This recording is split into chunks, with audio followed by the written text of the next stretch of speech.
Start na? Oo, kanina pa nga eh. Kayo po ba yung mismong nagbabantay ng shop nyo? Mm. Ah, sa napapansin niyo po ba, marami po ba ng Facebook? Ay marami. Sa Facebook, mas marami yan. Para sa mga games ngayon.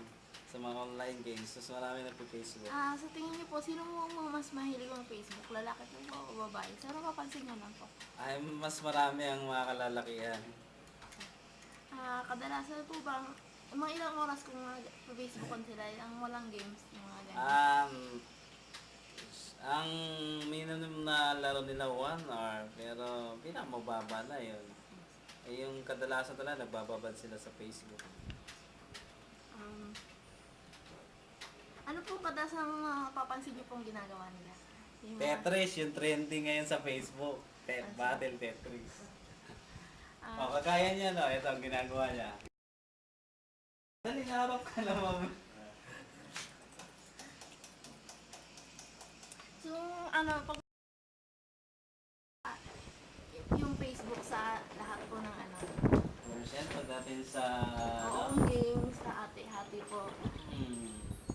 Mas gusto kasi, palagay na natin ang nag-Facebook nasa 80%. Yun po. Kayo rin po ba may Facebook? Oo. Meron akong Facebook kasi... Kilala niyo po ba lahat ng mga friends niyo doon? Pag mga close friends, tsaka kailangan. Mga Saka ilang oras po yung nilalaan niyo dito ngayon? Sa akin kasi, hindi masyado.